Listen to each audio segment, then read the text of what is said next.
थे गुरुजी हम कथा को मानते ही नहीं थे, हम हनुमान जी को मानते ही नहीं थे, देवी जी को मानते ही नहीं थे, साधु ब्राह्मणों को मानते ही नहीं थे। लेकिन गुरुजी हम यहाँ कह के गए कि हे सरकार ये काम हो जाए, देर नहीं लगा, 1 घंटे में काम हो गया। उस दिन से तो गुरुजी हम मानने लगे ईश्वर को। हम साधु ब्राह्मणों को नहीं मानते थे। एक बार एक संत ने गुरु ने कहा जा बेटा ये काम आज ही होगा, और गुरुजी उसी दिन हो गया। उसी दिन से हम मानने लगे कि साधु की वाणी में क्या होता है, ब्राह्मण की वाणी में होता है। पहले नहीं मानते थे हम, जाने बिना न होए प्रतीति, बिन प्रतीत होए नहीं प्रीति, प्रीति बिना नहीं भक्ति दृढ़ाई, जिन खगेश जल की चिकनाई। देवराजेंद्र ने तराजू लगाई, एक पढ़ने पर मुक्ति के सारे साधन रखे, एक पढ़ने पर भागवत महापुराण की एक कला को रखा। तो भागवत महापुराण की एक कला की बराबरी मुक्ति के सारे साधन नहीं कर सकते। ब्रह्मा जी ने भी सर रख दिया, देवराजेंद्र ने सर रख दिया, भागवत भगवान की जय हो जय हो। ऐसी कथा है, कल में वृक्ष है, ये कामत है। पिछले वर्ष रैली में गधा थी, साउंड सर्विस मुस्लिम भाई का लगा हुआ था। एकदम वो पास में आया कर बोला गुरुजी पहले हम भी नहीं मानते थे, बहुत गरीब थे, कर्ज करके हमने साउंड सर्विस ली, पुराना सब सेट लिया 40,000 का, भागवत कथा में लगा। आरती के बाद हम व्यास जी के पास पहुंचे, हमने चरणों में प्रणाम किया, बिल्कुल श्रद्धा से विश्वास से,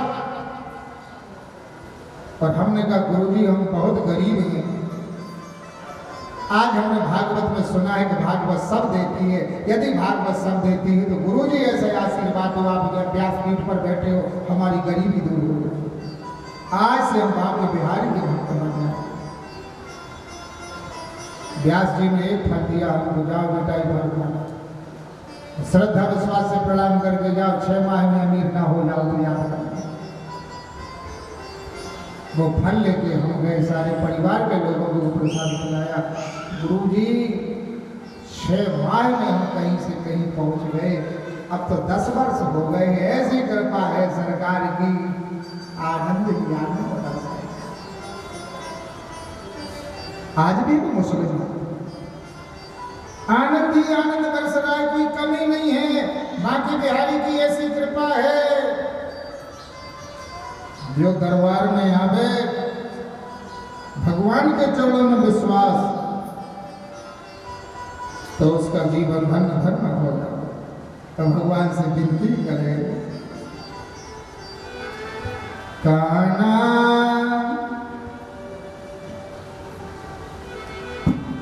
काना जा मेरे गरीब खाने,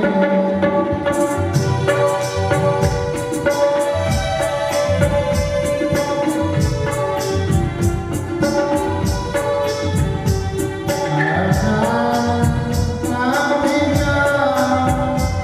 मेरे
बिगड़ेगा बिगड़ी बनाने में, क्या बिगड़ेगा बिगड़ी बनाने में,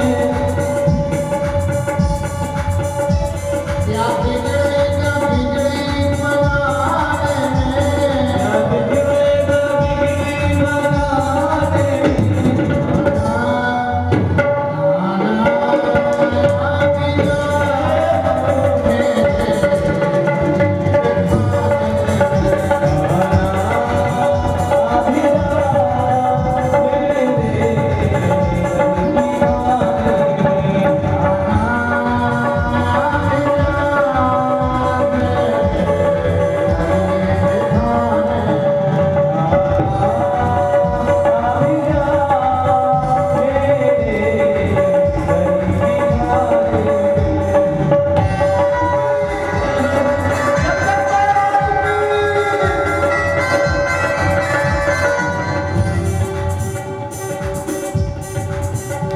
क्यों तरसाते हो हरिया तरसाते हो हरिया जाओ, क्यों तरसाते हो हरिया जाओ, तरसाते हो हरिया जाओ, एक बार तो तरस दिखा जाओ, एक बार तू तरस दिखा जाओ, एक बार तो तरस दिखा जाओ, एक बार तू तरस दिखा जाओ। है दीवानों में हम पथिक भी हैं तेरे दीवानों में, हम पथिक हैं दीवानों में। गाना गाना आ जाओ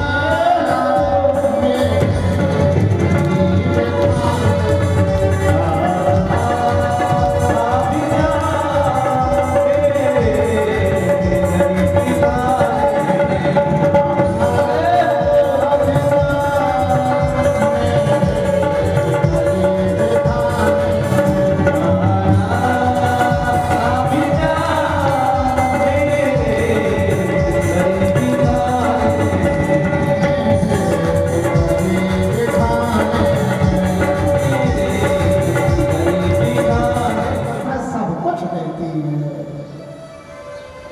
कलयुग में 7 दिन सुनने का नियम, मैं सुनाऊं कि 7 दिन का नियम कैसे बना है। सुनो सुनो कि नैनी सारण में तो सत्र चल रहा 1000 वर्ष के लिए, लेकिन कलयुग में 7 दिन का नियम रहेगा। एकदा ही विसारायाम चत्वार रसयोग सत्संगार्थ समायाता 10 प्रतर्थ नारद। एक बार ब्रह्मा जी के मानस पुत्र सनक सनंदन सनातन कुमार ब्रह्म लोक से मृत्यु लोक में आए सत्संग करने के लिए, संत महात्माओं का दर्शन करने के लिए, संत महात्माओं के श्री मुख से भगवान की कथा सुनने के लिए बद्री आश्रम में आए।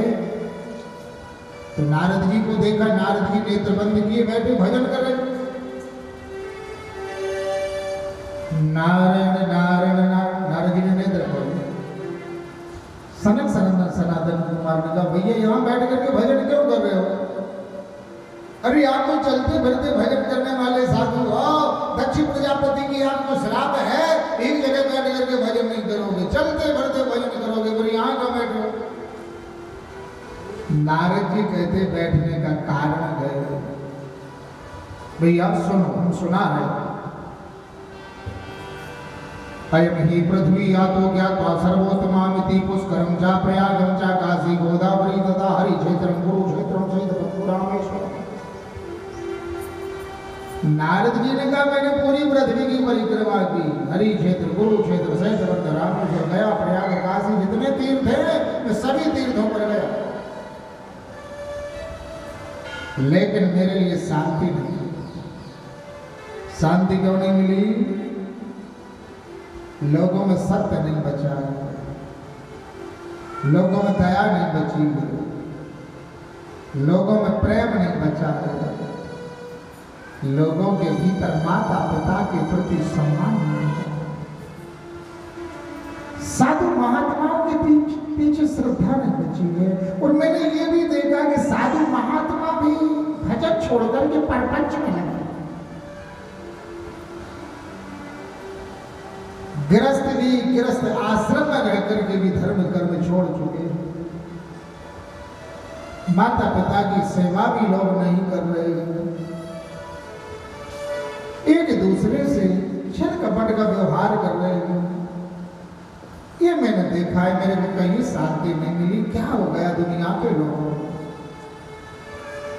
एकमात्र धन के लिए जी रहे हैं, एकमात्र पैसे के लिए जी रहे हैं। जब पैसा कमाने को खड़े होते हैं तो ईश्वर को नहीं देखते हैं, जब भोग भोगने को खड़े होते हैं तो धर्म कर्म मान मर्यादा रिश्ते नहीं देखते।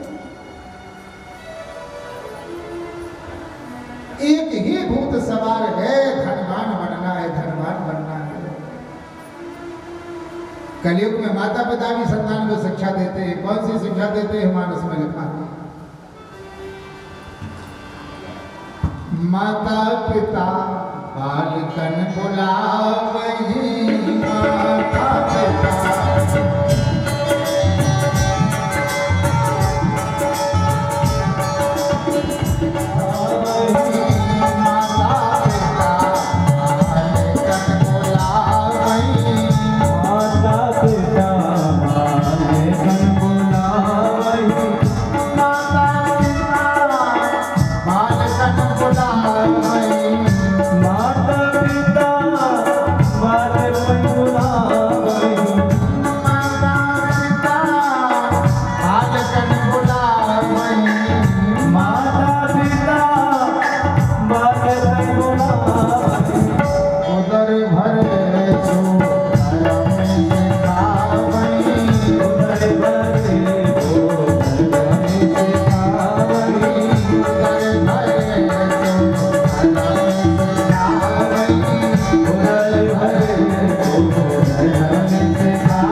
एक ही उद्देश्य होता है कलयुग में लोगों का, धनवान बनने का, धनवान बनने का। अब धनवान बनने के पीछे कुछ भी करना पड़ेगा।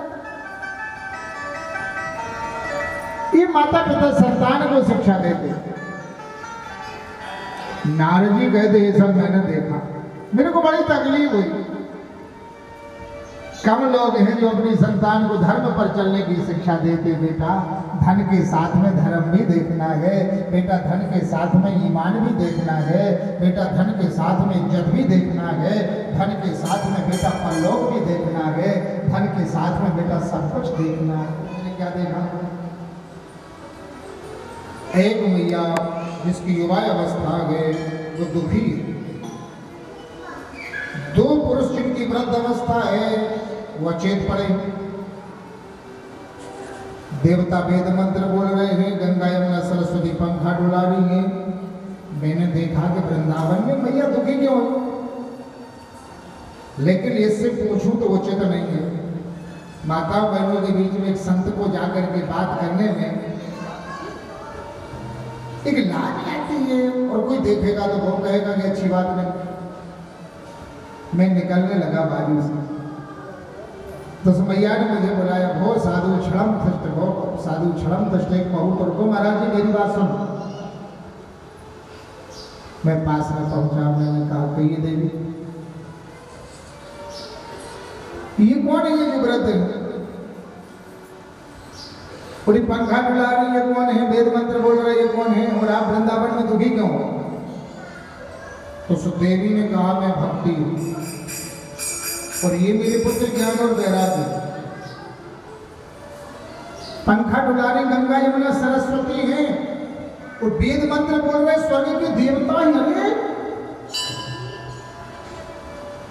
आप दुखी हो वृंदावन में? कहा सुनो, आप दोनों का मैं नारद जी सुनो। द्राविड़ देश में मेरा जन्म हुआ, कर्नाटक में मेरी वृद्धि हुई, गुजरात में अवनति हुई, महाराष्ट्र में तो पाखंडियों ने दुर्गति कर दी। वृंदावन के संयोग से मैं तो जवान हूं, लेकिन मेरे पुत्र ज्ञान और वैराग्य वृद्ध हो गए। देवता वेद मंत्र बोल रहे हैं, मेरे पुत्रों का बुढ़ापा दूर नहीं हो रहा है। गंगा यमुना सरस्वती पंखा डुला रही है, मेरे पुत्रों का बुढ़ापा दूर नहीं हो रहा है। अब नारद जी आप बताओ, माँ जवान हो गए, संतान वृद्ध हो जावे तो बड़े दुख की बात है। दुनिया में ऐसा होता है, माता पिता वृद्ध होते, संतान जवान होती है। लेकिन ये तो उल्टा हो गया, माँ जवान है, संतान वृद्ध है। नारद जी ने कहा, मैं प्रयास करता हूं आपके पुत्रों को जवान बनाने का। नारद जी पास में पहुंचे, वेद मंत्र बोलने लगे। जब तक वेद मंत्र बोलते हैं दोनों हाथों से ज्ञान वैराग को पकड़े रखे हैं, तब तक वो खड़े हैं, और जब छोड़ देते हैं तो गिर जाते हैं। नारद जी ने भगवान का स्मरण किया, और जैसे भगवान का स्मरण किया तो अलौकिक वाणी होने लगी, नारद जी कोई सत्कर्म करो। सत्कर्म करने से इनका दुख दूर होगा। आप बीमार होते हो, कोई काम नहीं बनता है, तो आप किसी गुरु संत के यहाँ जाते हो, गुरु जी आप बताओ, पर गुरु जी कोई सत्कर्म बताते हैं। बेटा श्रावण मास में 5 दिन शिव जी का अभिषेक करवा दे। बेटा नवरात्रि में दुर्गा सप्तशती का पाठ करवा देना। नवरात्रि में देवी भागवत सुन लेना। श्रावण मास में शिव पुराण सुन लेना। बेटा भागवत महापुराण की कथा सुन लेना। पितर दोष है तो पितर पक्ष में भागवत सुन लेना।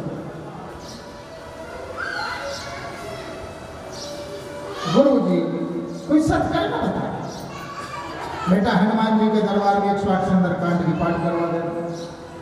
बेटा दरबार में भंडारा करवा देना। कन्याओं ब्राह्मणों का भोजन करवा देना। बेटा कुछ दान पुण्य कर देना। तो सत्कर्म बताता है। सत्कर्म करने से निश्चित ही है कि हमारा दुख दूर होता है। सत्कर्म करने से निश्चित है कि हमारे कष्ट भागते हैं। यदि किसी को विश्वास ना हो गए तो आज करके देख लो। किसी के बेटा का विवाह नहीं हो रहा, शास्त्रों में विधान करवा के देख। किसी की बेटी का विवाह नहीं हो रहा, शास्त्र में विधान है, करवा के देख। करवाते नहीं, किया है नहीं, पास में गए नहीं है, विश्वास है नहीं है, तो जीवन दुख में ही व्यतीत होता है।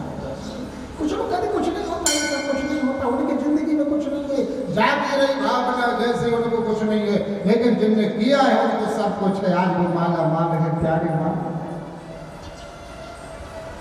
एक बार प्रणाम करने में भी कुछ होता है, एक फूल चढ़ाने में होता है, एक श्रीफल चढ़ाने में होता है।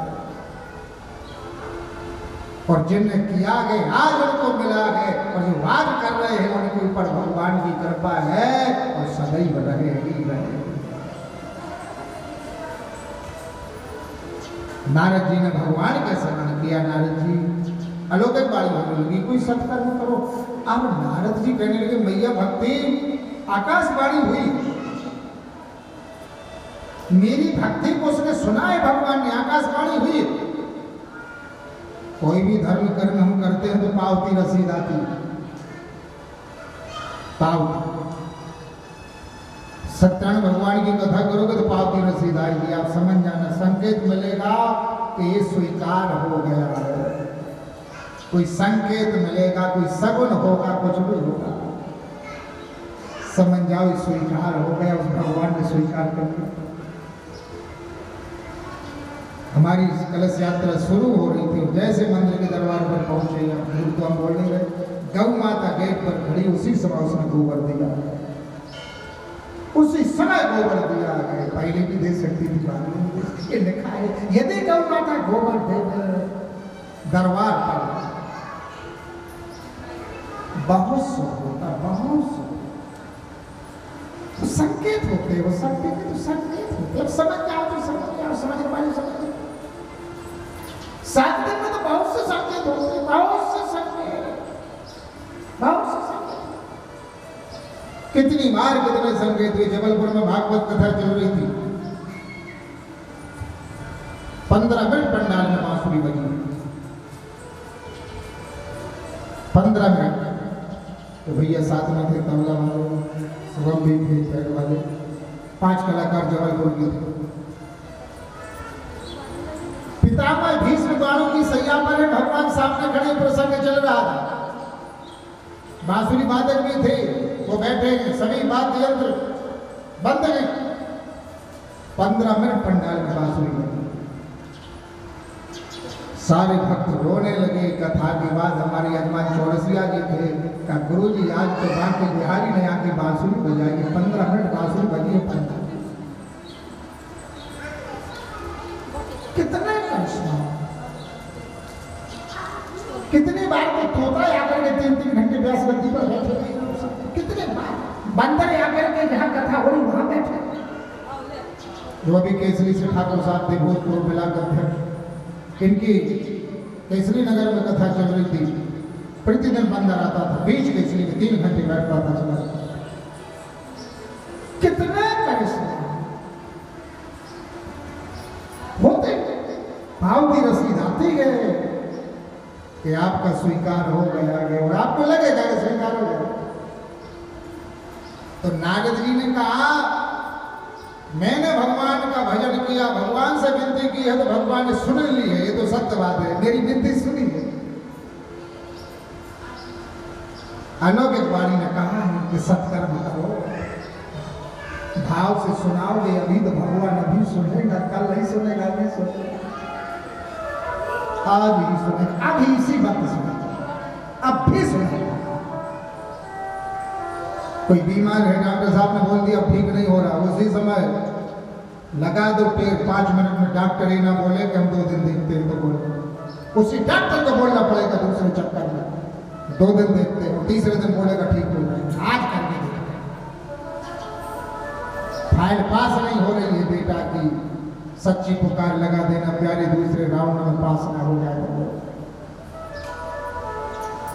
तो नारद जी ने कहा सत्कर्म करो। ये अलौकिक वाणी ने कहा है मेरी समझ में नहीं आया कौन सा सत्कर्म करूं, ये भक्ति हम वचन दे के जा रहे हैं आपको, आपके पुत्रों को जवान हम बनाएंगे, लेकिन अब संतों से पूछेंगे कौन सा सत्कर्म करें।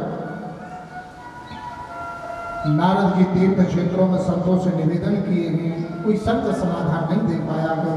तो नारद इसलिए हम बद्री का आश्रम में भजन कर रहे हैं कि मैया भक्ति के दुख को दूर करने के लिए जो अलौकिक वाणी ने सत्कर्म कहा है, वो सत्कर्म क्या है। और आपका दर्शन हुआ है मेरे भैया हो, हे सनक सनंदन सनातन कुमार, आप बताओ कौन सा सत्कर्म करें। सनक सनंदन सनातन कुमार कहने लगे भागवत महापुराण की कथा सुना। भागवत महापुराण की कथा सुनाने से भक्ति मैया के पुत्र ज्ञान और वैराग्य जवान हो जाए। दुनिया में कोई दुख नहीं है जो भागवत के प्रभाव से दूर ना हो जाए। तो भागवत कथा कौन सुनाएगा, हम लोग सुना देंगे। चलो कौन सी जगह कथा सुनाई जाए, गंगा के तट पर चलो, हरिद्वार। 4 ऋषि नारद जी को लेकर के हरिद्वार गंगा जी के तट पर आए हैं। विशाल बड़ वृक्ष है, बड़ वृक्ष के नीचे चबूतरे पर 4 ऋषि बैठ गए। नारद जी यजमान बन करके बैठे हैं। यदि ग्रस्त हो तो पत्नी के साथ पूजन में बैठना चाहिए, यदि व्रत हो तो वो तो अकेला ही बैठेगा सन्यास। नारद जी बैठ जाओ, 3 आसन डाल दो, हम कथा सुनाएंगे। तो कथा के प्रभाव से वृंदावन से मैया भक्ति नाचते हुए आएगी। ज्ञान वैराग्य को लेकर के जो ज्ञान वैराग्य अभी सो रहे हैं, वृद्ध हो गए हैं, वो कथा के प्रभाव से जवान होंगे वृंदावन में, नाचते हुए यहाँ आए। 3 आसन डाल नारद जी ने 3 आसन डाल दिए। ऋषि महात्मा इकट्ठे होने लगे, ब्रह्मचारी इकट्ठे होने लगे, ग्रस्त इकट्ठे होने लगे, वानप्रस्थ इकट्ठे होने लगे, सन्यासी इकट्ठे होने लगे, माताएं बहनें आने लगी। भीड़ लगने लगी गंगा के तट पर। देवता आने लगी, सरिताएं आने लगी, वेद आने लगी, पुराण आने लगी। मानव शरीर धारण करके सभी शक्तियां गंगा के तट पर आने लगी। जहां भगवान की कथा होती वहां सारी शक्तियां आती हैं आज भी। नारद जी हम कथा का महात्म्य सुना रहे हैं, भगवान प्रेरणा करे कि हमको भागवत कथा सुननी है तो धन इकट्ठा करें।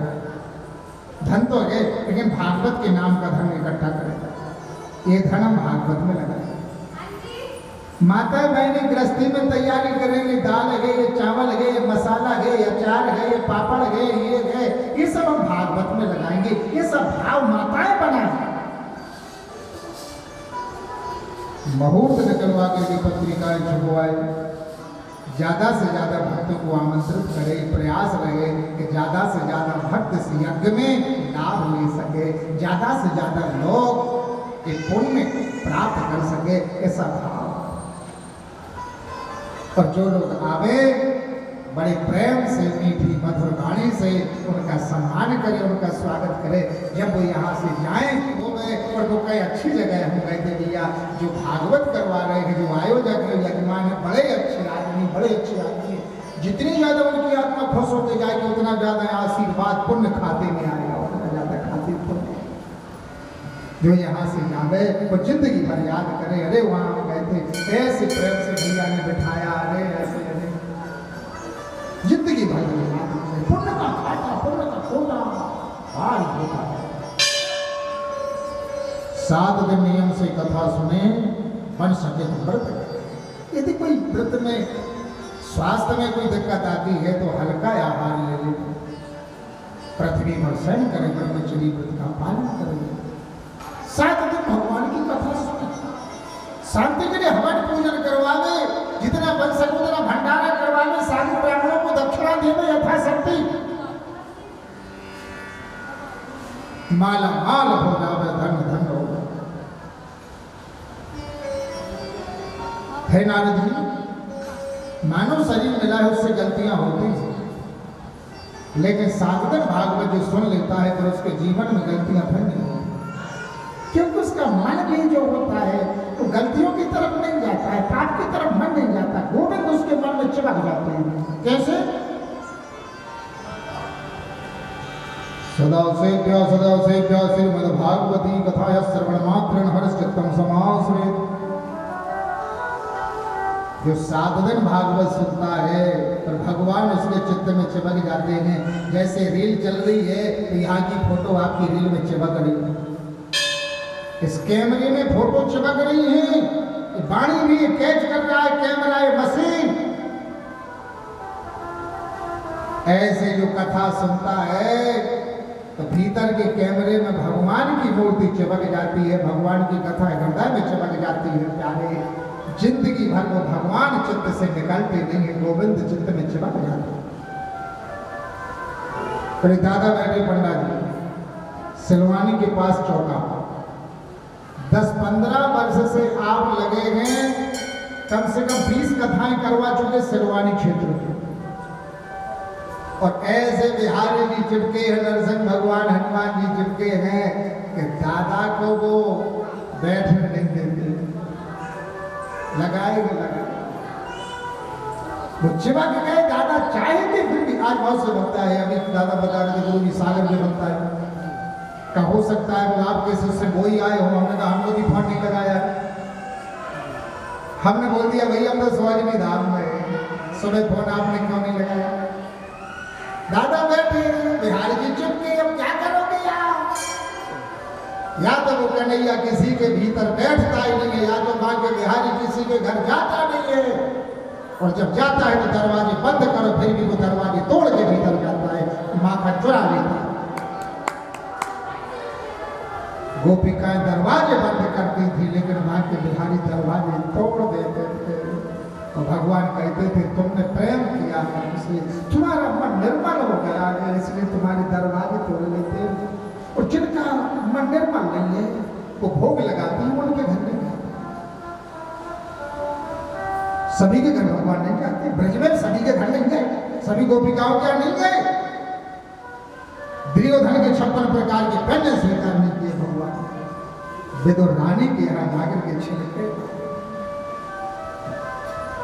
गोविंद उस पर रीझता है, उस पर रीझता है जो गोविंद की शरण में जाते हैं। और जब वो गोविंद रीझ जाता है प्यारे, जिंदगी भर पर वो छोड़ता। रहने के लिए जगह यदि किसी पक्षी को मिल जाए तो पक्षी भी नहीं छोड़ता। आप मकान बनवाते हो फिर मकान नहीं छोड़ते। भगवान जिसके हृदय में बैठ जावे, या तो बैठ जाए नहीं और ऐसी साफ सुथरी जगह मिल जावे और बैठ जावे, तो फिर वो छोड़ता नहीं। भक्त खूब कहे बाकी बिहारी चले जाओ भगवान का दे, आप नहीं जाए, अच्छा ठिकाना मिल गया है, हम नहीं जाए, ठिकाना मिल गया है भारत में। जिंदगी भर भगवान की भक्ति करोगे, आपकी मजबूरी हो जाएगी प्यारे, मजबूरी। सदा से प्या श्रीमद् भागवती कथा। बहुत से लोग हैं कभी कथा सुनते नहीं थे। हमारे केसरी में टीआई थे, बागोरी ग्राम में कथा के 7 दिन का नियम है। देखो मानव शरीर जिसको मिला उससे गलतियां होती, ये मानवा बाप कतंग रहोगे, झाड़ू से जीवों की हिंसा होती, माताएं पानी छान के भरती हैं, जीवों की हिंसा होती, चूल्हा जलाती है, गैस सिलेंडर जलाती है, कुछ जीव छोटे छोटे होते हैं जो उस अग्नि की लौ में आते हैं, जल जाते हैं। ओखली से जीवों की हिंसा होती है। 5 तरह के पाप हरि ग्रस्त के घर में हो जाते हैं, भोजन से, चूल्हे से, चक्की से, पानी से, ओखली से। इन पापों के निवृत्ति के लिए हमारे शास्त्रों में 5 यज्ञ लिखे हैं। वो 5 यज्ञ कौन कौन से हैं? प्रातः काल उठ करके स्नान करो, स्नान करके भगवान की आराधना करो, जितनी बन सके, जो आपने सीखा है, आपके गुरु ने सिखाया है, उतना करो। प्रभु को जल चढ़ाओ, हनुमान चालीसा, दुर्गा चालीसा, शिव चालीसा, रामायण जी के 5 दोहे, गीता के 5 श्लोक, जितना आप कर सकते हो वो उतना कर। ये हो गया ब्रह्म यज्ञ। दूसरा है देव यज्ञ, 10-25 आहुतियां देवताओं के नाम की अग्नि में डाला। तीसरा है पितर यज्ञ, अपने पितरों को प्रणाम करो और अपने माता पिता हैं तो उनको प्रणाम करो, प्रणाम कर लो प्रातः काल करके, पितर यज्ञ। चौथा है अतिथि यज्ञ, आपके घर जो भी अतिथि अभ्यागत आया है, अतिथि देवो भव मान करके उसकी व्यवस्था करो, भोजन प्रसादी आवास की व्यवस्था करो। तो जब जाने लगे तो मीठी मीठी वाणी से कहो आप कब आओगे, कब। 5वां है बलिवैश्य यज्ञ, भूत यज्ञ। माताएं प्रथम रोटी गाय को देवे, बाद की रोटी सरसों का तेल लगा करके कुत्ते को देवे, कौवा को देवे, चींटियों के लिए दाना डाले, मछलियों के लिए रोटी जल में डाले और पक्षियों के लिए दाना डाले। 5 यज्ञ करने से जाने अनजाने के किए हुए पाप नष्ट हो जाएंगे। तो ग्रस्त को करना चाहिए। और ये भागवत तो जीवन को बदलती है, ये भागवत भूत को भगवान बना देती है। हम कथा सुना रहे हैं, सनक सनंदन सनातन कुमार कहते हैं कि भागवत कैसे जीवन को बदलती है।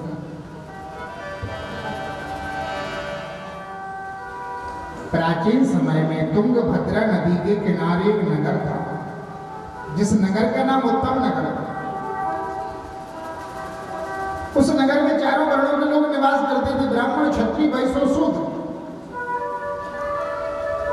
उस नगर में आत्मदेव नाम के ब्राह्मण रहते थे, जिनकी पत्नी का नाम धुंधली था।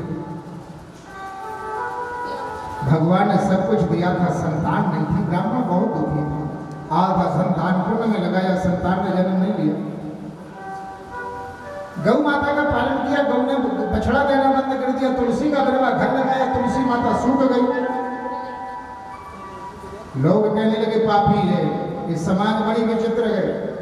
यदि आप सुखी हो, धनवान हो, बलवान हो तो जलते हैं, आप दुखी हो तो मजाक बनाते हैं। दुनिया के लोगों को दोनों तरफ से दिक्कत है।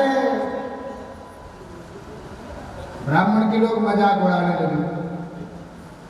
देखो, जैसी परिस्थिति में भगवान रखे, उसी परिस्थिति में प्रसन्न रहना ईश्वर की सर्वोपरि भक्ति है। जैसे गोपाल जी की इच्छा है, उसी में प्रसन्न रहो। सीताराम सी सीताराम सीताराम कहिए जागी विधि राखे राम रागी विधि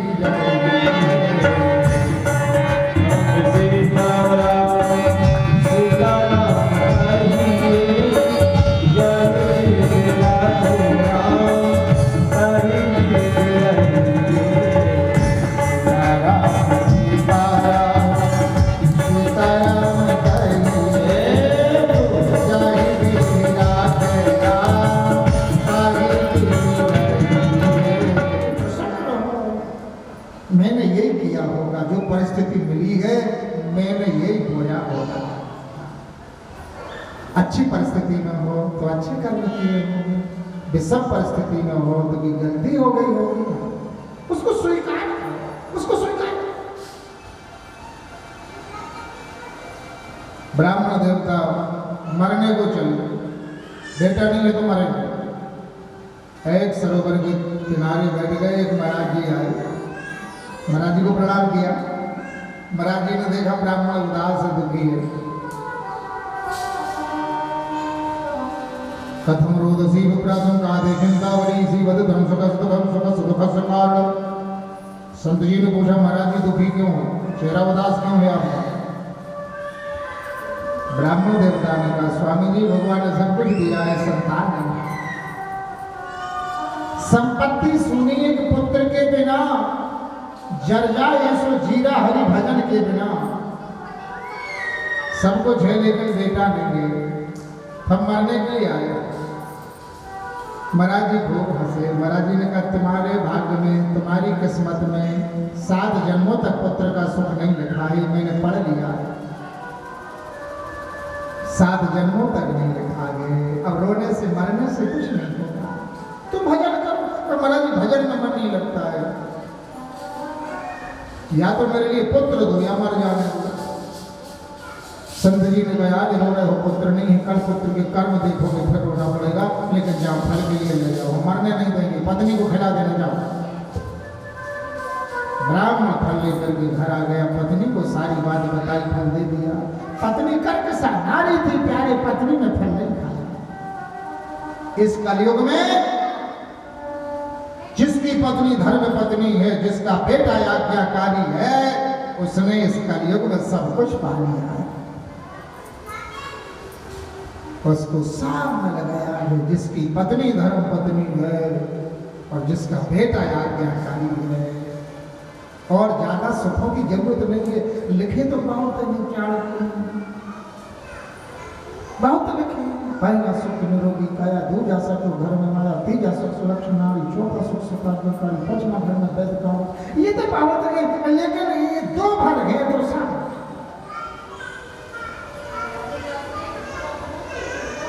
कर्कशा नारी, क्योंकि 2 में जीवन बना होता है, इंसान का पूरा जीवन 2 में बना होता है, इनके साथ पूरी जिंदगी जीना होता है उसके लिए। तो पत्नी के साथ पूरा जीवन रहना होता है। एक गाड़ी के 2 चाक होते हैं, पति पत्नी, दोनों चाक यदि ठीक है तो जीवन ठीक है, और एक चाक गड़बड़ है तो नहीं रहना। एक पत्नी और पति में सामंजस्य, और एक पुत्र। दुनिया में लोग जीते हैं तो बेटा को जीते हैं, जो कमाते हैं तो बेटा को कमाते हैं। सारी आशा एक बेटा पति की होती है। दुनिया साथ ना देवे तो चलेगा, लेकिन बेटा साथ ना देवे, बहू साथ ना देवे तो कैसे चलेगा, इंसान मर जाता है। बेटा यदि आज्ञाकारी है तो दुनियादारी विपरीत चली जावे, चिंता नहीं होती है। और दुनिया के लोग आरती उतारे, और बेटा यदि आज्ञाकारी नहीं है प्यारे, तो क्या करेगी दुनिया के लोगों की आरती। घर में सब कुछ भरा पड़ा हो, पत्नी धर्म पत्नी ना हो गए तो क्या करोगे, उस सारे हीरा मोती जवाहरात का। सुदामा जी तो गरीब ब्राह्मण थे, लेकिन जिनकी पत्नी धर्म पत्नी सुशीला, सुशीला सदैव मनोबल बढ़ाती थी। मुझे गौरव है आप भगवान की भक्ति करते हो, सबसे बड़ा धन आपने पाया है, सबसे बड़ा धन आपने पाया है, गोविंद की भक्ति पाई है, गोविंद की भक्ति पाई है। और आप जैसा भक्त पति मुझे मिला है तो मेरा सिर गर्व से ऊपर हो गया।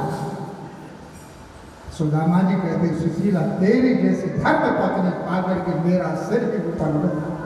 तूने कभी भजन करने को नहीं रोका है, कभी भजन करने को नहीं रोका है सुशीला।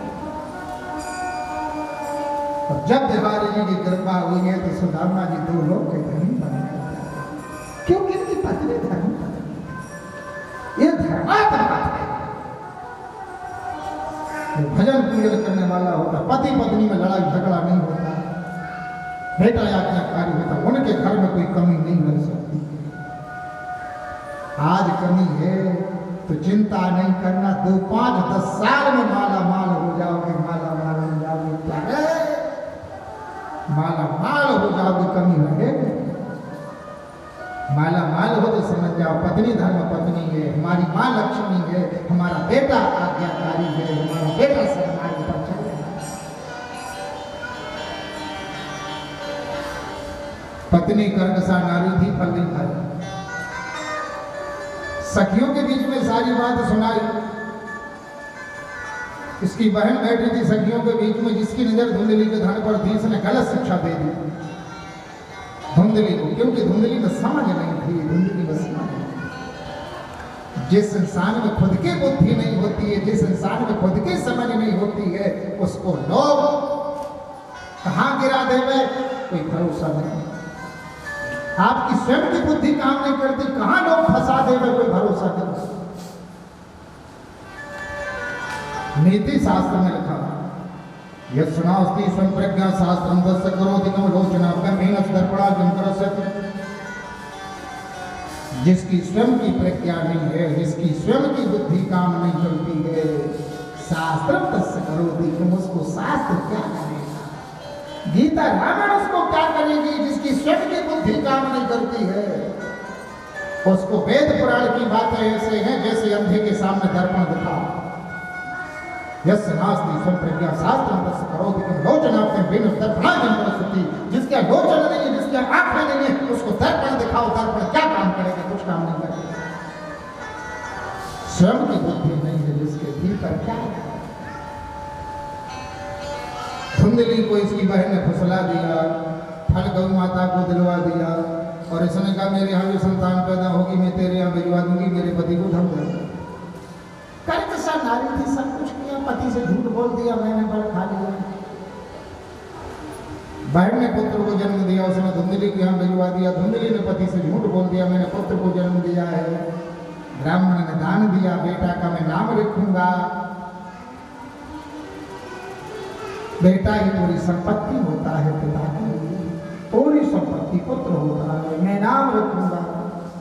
धुंधली ने कहा नाम मैं रखूंगी, मेरा नाम है धुंधली, मेरे पुत्र का नाम होगा धुंधकारी। धुंधकारी नाम रख दिया। गौ माता को जब फल दिया था, गौ माता के पुत्र ने जन्म लिया, जिसकी गैया जैसे कान है, दिव्य के सदाचारी भक्त पैदा हुआ। संत के आशीर्वाद से गौ माता के भक्त पैदा हुआ। यत कालेन तौ जातो तरलोतन्वा भवो गौ कर्ण पंडितो ज्ञानी धुंधकारी महाफला। दोनों बालक धीरे धीरे वृद्धि को प्राप्त होने लगे। धुंधकारी दुष्ट है, गौ कर्ण भक्त। संत की वाणी याद आई आत्मदेव को। एक दिन गौ कर्ण से कहा बेटा तुम्हारे भैया धुंधकारी को देख करके बड़ी तकलीफ हो,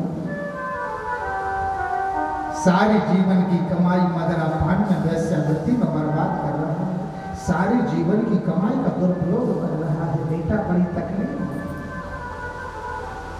जब माता पिता के सामने बेटा धन का दुरुपयोग करता है, माता पिता के सामने बेटा नाम को हल्का करता है, माता पिता के सामने बेटा गलत काम करता है, तो माता पिता को तकलीफ होगी।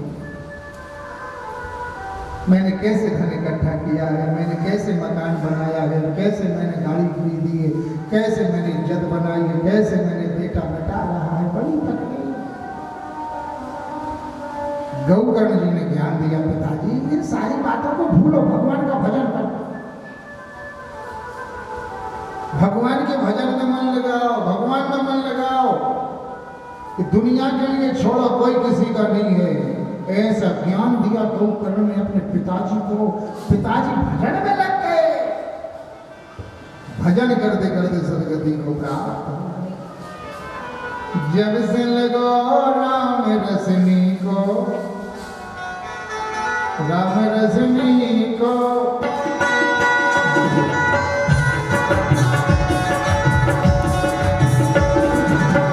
जब से लगो राम रसनी को, राम रसनी को, जब से लगो राम रसनी को, राम रसनी को, जब से लगो राम रसनी को, जब से लगो राम रसनी को, राम रसनी को, जब से लगो राम रसनी को, नीको, नीको, नीको, तब से भयो पिसाए रसनी को, जब से भयो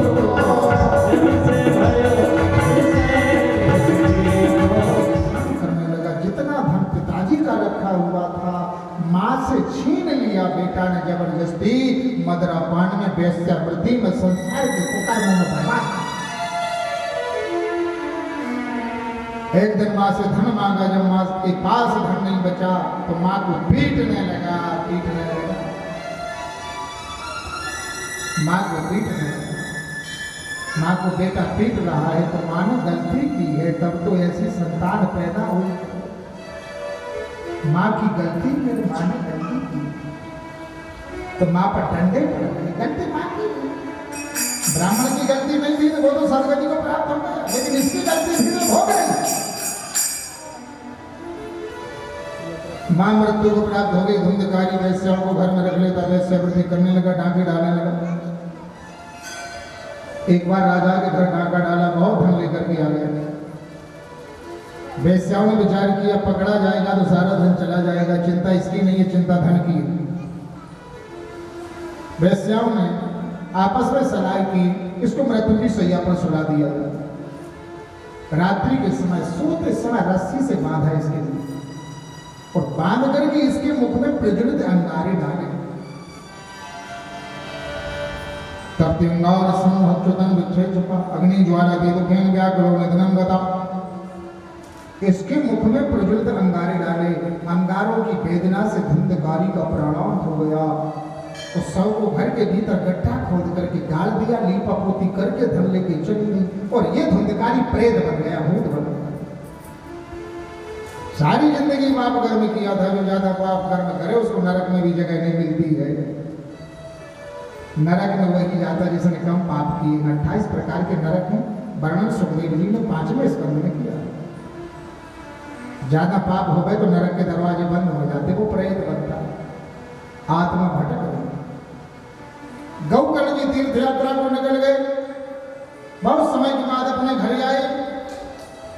रात्रि में सो रहे थे कि प्रेत कभी मनुष्य बन करके, कभी देवता बन करके, कभी शेर बन करके गौकर्ण जी के ध्यान को अपनी ओर खींचने लगे। गौकर्ण जी ने अंजलि में जल लेकर के छोड़ा, तुम कौन हो? प्रेत नहीं बोल पाया। गायत्री सिद्ध थी। गौकर्ण ने गायत्री मंत्र पढ़ करके जल छोड़ा।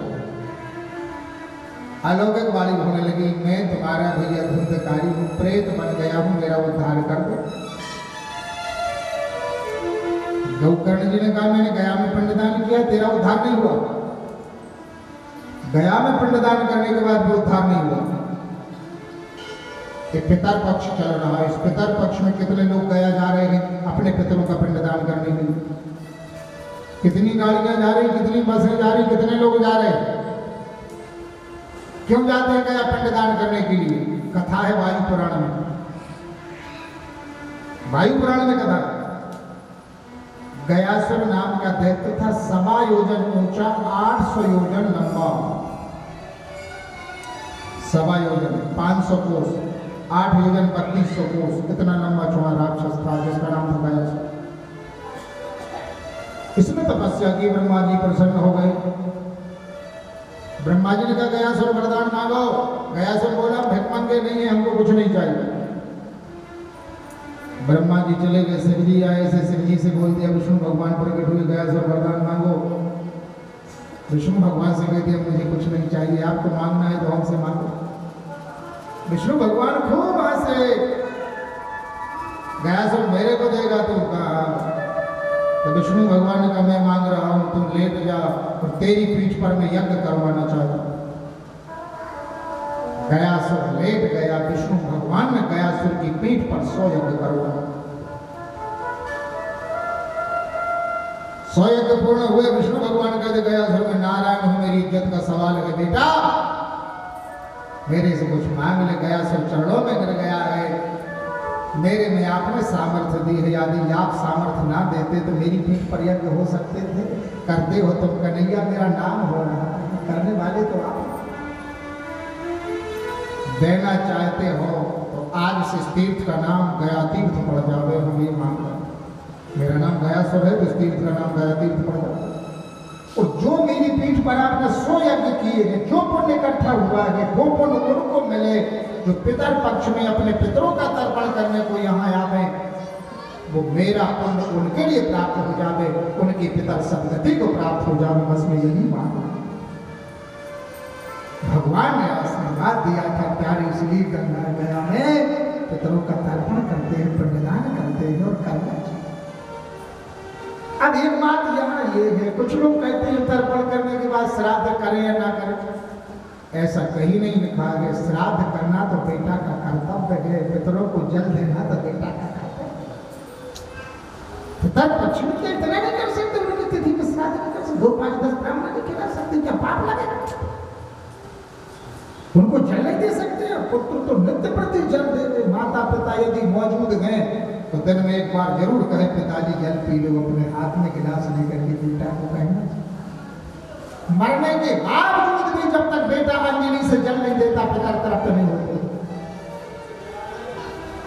माता पिता मौजूद हैं, वो लोग भाग्यशाली हैं जिनके माता पिता बैठे हैं। और जिनके माता पिता नहीं है, दुनिया का अमीर से अमीर आदमी कंगाल है, कंगाल है। जिनके माता पिता नहीं, और जिनके माता पिता है वो गरीब से गरीब भी प्यारे धनवान। घर जाकर के जरूर कहना माँ जल पी लो, गिलास भर करके, उनकी आत्मा तृप्त हो जाएगी। माँ के बिहारी बेटा हो तो ऐसा, और ज्यादा कुछ नहीं करना। माता पिता को खुश रखने के लिए और कुछ नहीं करना। प्रातः काल उनको प्रणाम कर लो, बस दिन भर के लिए हो। पूछ लो पिताजी भोजन किया, माँ आपने भोजन किया, कहीं से आए हो, भले माँ ने भोजन कर लिया, पिताजी ने भोजन कर लिया है, लेकिन पहले पूछो पिताजी आपने भोजन कर लिया। आप बाहर हो, पिताजी कहीं और हैं, फोन पे भी पूछ लिया करो पिताजी को भोजन कराया है कि नहीं कराया है। ये पुत्र की भक्ति है, ये पुत्र की भक्ति। इन हाथों से जल भर करके पिताजी को दे दिया, बस। तो इसीलिए गया में पिंडदान करते हैं। गौकर्ण जी ने कहा मैंने गया में पिंडदान किया, उद्धार नहीं हुआ, मेरा नहीं हुआ। अब यहाँ क्यों नहीं हुआ? गया में पिंडदान किया गौकर्ण ने, लेकिन क्यों नहीं हुआ? इन नकली संतान थी, वर्ण संकर संतान थी, असली संतान नहीं। जब तक असली संतान तर्पण नहीं करती है, असली संतान की अंजलि का जल लेते हैं पिता, नकली संतान की अंजलि का नहीं लेते। वर्ण संकर औलाद थी, नकली संतान थी, धुंधली की छोटी बहन की औलाद थी। उद्धार नहीं, जल नहीं। गौकर्ण जी ने कहा देख, संत ब्राह्मणों को सारी बात बताई। संत ब्राह्मणों ने कहा भगवान सूर्य से पूछो। सूर्य भगवान से विनती की है। सूर्य भगवान ने कहा अपने घर भागवत कथा सुनाओ। गौकर्ण जी अपने घर कथा सुनाने लगे। प्रथम दिवस की कथा संपन्न हुई। सामने बांस का घेरा था, उस पर आत्मा आके बैठ गई। प्रथम ग्रंथि खुल गई। दूसरे दिन की कथा संपन्न हुई, दूसरी ग्रंथि खुल गई। तीसरे दिन की कथा संपन्न हुई, तीसरी ग्रंथि खुल गई। 7 दिन में 12 स्कंद 18,000 श्लोक 335 अध्याय का पाठ संपन्न हुआ। बांस की 7 ग्रंथियां खुल गई। दिव्य रूप धाम तुलसी धाम मंडता कुंडलान बता। भागवत भगवान के प्रभाव से धुंधकारी को चित्त रूप मिला। चार भुजाएं हैं, कानों में कुंडल है, तुलसी की माला गले में है, दिव्य पीताम्बरी पहने, भागवत भगवान को प्रणाम किया, भैया गौगण को प्रणाम किया, तूने ऐसी कथा सुनवाई है, प्रेत योनि से छूट करके मेरे लिए रूप मिल गया। जय हो भैया, तेरी जय हो, भागवत भगवान की। विमान आ गया, आप इस विमान में, विमान आया, सभी विमान में बैठते थे, भगवत धाम को। ये कथा गंगा के किनारे चल रही, नारद जी हनुमान बने, वृंदावन से मैया भक्ति नाचते हुए आई, ज्ञान वैराग्य जवान हो गए, जवान हो गए ज्ञान वैराग्य। उद्धव जी कांसा बजाने लगे, इंद्र मृदंग बजाने लगे, श्याम सुंदर बांसुरी बजाने लगे, शिव जी डमरू बजाने लगे, व्यास जी आ गए, सुखदेव जी आ गए, नारद जी नाचने लगे, कीर्तन होने लगे। मैया भक्ति के पुत्र जवान हो गए। मैया भक्ति ने कहा, नारद जी आपके हृदय में मेरा वास है, मैं कहाँ रहूं? सनक सनत सनातन कुमार ने कलयुग में जो भक्त भागवत सुने, हे भक्ति उनके हृदय में आपका वास हो जाए। तो सात लोग भागवत सुनते हैं, उनके हृदय में मैया भक्ति बैठ जाती है ज्ञान वैराग्य को लेकर के। तो मैया भक्ति ने कहा, कलयुग में जहां भागवत हो गए, हे प्रभु आप जरूर आए। सभी शक्तियां प्रत्यक्ष रूप में आती हैं जहां पर भागवत कथा होती है, और ये तो ऐसा तीर्थ है जहां पर सारी शक्तियां विराजी हैं, सारी शक्तियां प्रतिष्ठित भी है, तो यहाँ तो कहना ही है। एक कथा का महात्मा रहा, भूत को भगवान बना दिया भगवान की कथा। और इंसान कथा सुनेगा तो कहना सप्ताह संकल में प्रथम दिवस की कथा यही बराबर ले रही है, कल के सत्र में ही से आगे बढ़ेगी। आज भगवान की कथा को भगवान के चरणों में अर्पित करते हुए मनोवाणी विराम देते हैं, कीर्तन गाएंगे, आरती करेंगे, प्रसाद करेंगे। कथा प्रवचन समय दोपहर 2 बजे से